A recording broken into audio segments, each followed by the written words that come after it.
Hello, Aquano here, back for another video on Metaphor ReFantazio. So, today's gonna be a quick one. I just wanted to throw this out here because, I made a guide video about the Dragon Trials, and there was one element when I made some research. I was surprised that, not many people talked about it, and a lot of people just have almost finished the game and haven't heard about this. It's the Archetype Mastery Rewards. So, every single party member has an archetype mastery score depending on how many archetypes they have channeled.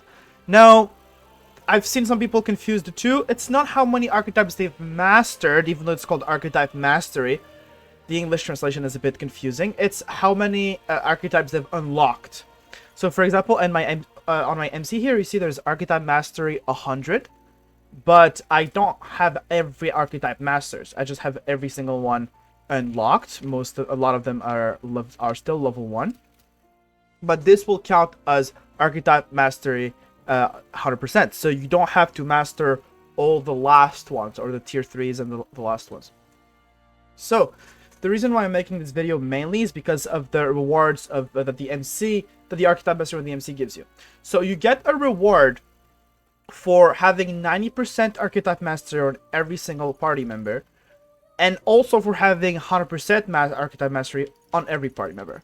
Now, for the MC as an exception, you get a reward for 80, 90, and 100%. And I'm talking like items, because obviously you get rewards and many milestones for every single party member, and you probably already noticed, sometimes he gives you XP items when you level up. Those are not randoms. They are not random. There are specific intervals, like 10, 20, 30, etc.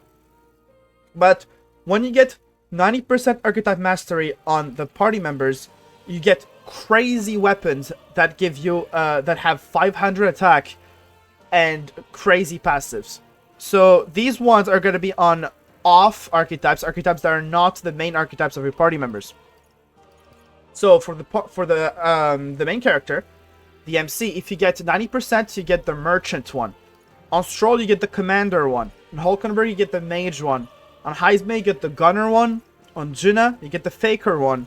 On Yufa, you get the healer one. On Basilio, you get the brawler one. So when you get 90% mastery on these party members, you get the weapons for these archetypes. They're called ultimate weapons. I'm gonna show you an example here, since I got 90% on the MC.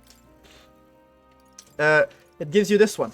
90% on the MC gives you the legendary weapon for the merchant, which gives 500 attack, and the very crazy passive of eliminating any money skill. So you get spams of those really strong money skills without the cost, without spending all your money. So it's very, very good, and all of the weapons have crazy passives. Like, for example, the legendary weapon of the knight makes you immune to electric, which is the only weakness of the knight. So that's just one example. So some weapons that I would like to highlight is the gunner weapon that you get with 90% archetype mastery on Heisme. Now, the gunner archetype, for those who watched my previous videos, or those who watched many videos on archetypes, you know that it's one of the weaker archetype lineage. It's not bad, it's just when you compare it to other archetypes, you don't have a reason to play it unless you like it. And if you like this lineage, well, this legendary weapon makes the Dragoon very, very valuable. And it's called the Apollo's 11th, something like that. Yeah, Apollo's 11th. And it gives you +5 strength, +5 agility, and it gives you a passive that makes it so every single multi-hit skill will hit the maximum amount of time. That's very good. You don't have to waste an accessory slot to get the same effect. Makes the gunner a lot better. Now, the thief weapon gives you +8 agility. Very crazy. It's 100% archetype mastery on Heisme. If you're a dodge tank Heisme enjoyer, you play that, go for it. Very, very worth it. That +8 agility can make a big difference. Now, for people who are just like me, love the faker and want to abuse the faker roguery and the lucky slash, the legendary weapon that you get on 90% archetype mastery with Juna for the faker gives you increased odds of getting favorable results with the lucky slash skills and the faker roguery skills. So very, very good. I wanted to highlight these weapons. Now, to get the legendary weapon of these characters, you need to get 100% Archetype Mastery. So on 90, you get the weapons for the archetypes that they don't main, and then at 100%, you get the ones that they main. So Berserker, Summoner, Mask Dancer, Thief, Knight, Warrior. And for the MC, it's the weapon for the Prince/Seeker. So I have the one for the Seeker. It's called King Sovereignty. Prevents anxiety, 500 attack. So all of these weapons that you get at 90 and 100 all have 500 attack. So they're pretty much the best weapons. And if you're wondering about the item I put in the thumbnail, it's also for the Archetype Mastery, but that's the exception I was talking about.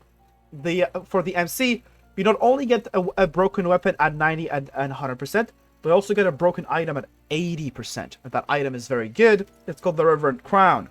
For those who watched my ultimate guide about the Dragon Trials, I talked a lot about this one. That's the reason why you should play the Prince in every single hard boss, because this item is only equipable on the Prince. It gives you an extra turn icon. So, you know those the turn icons that you can sometimes, like, if you hit a weakness, you consume only half of them. Yeah, this one gives you a full turn icon. So pretty much, if you use it well, you can get 2 extra actions per turn. And that's every single turn. So it stacks up a lot. Now, there's one thing I recommend to do to get all these rewards quickly, because that's it for the presentation of the rewards. I already said all of them. I'm gonna put a list about every party member gives what. Each of them gives the weapons for 2 archetypes. But there is an equipment called the Fortune Grasp, which increases the Archetype XP gained. Now, the reason why you want this one is because when you're gonna use your main party members, like 4 of them, in my case I use these 3 plus Juna, I want to put the 3 other party members I have on an archetype they've already mastered, so they can farm XP item for me, so I can use them, for example, on the character I want to unlock the weapon on. For example, if you want to unlock the Knight weapon ASAP, you make everyone farm XP item and then funnel them all onto Hulkenberg. You can do that for any character. Now, this item is going to be key to do that, because you just get 50% more XP on one character. In the long run, it's going to make a difference. And how do you get this one? Simple. You have to fight in the Colosseum. It's one of the silver rank rewards. So, yeah, that's pretty much it for today's video. I wanted to get this out there because a lot of people don't know about this. Now, you might be one of the people that already knew about this, and this video might be useless to you. But I've seen a lot of misinformation about these rewards on the internet. Some people confuse which character gives what weapon. But yeah, I hope you guys enjoyed this video, and I'll see you guys next time. Peace. Hey, if you like this video, I'm sure you're gonna enjoy more of my videos about archetypes. If you're wondering about which of the royal archetypes are the best, please click on this, well, nope, this video. And if you're wondering about the best archetypes overall in the endgame, well, make sure to click on this video. See you guys next time.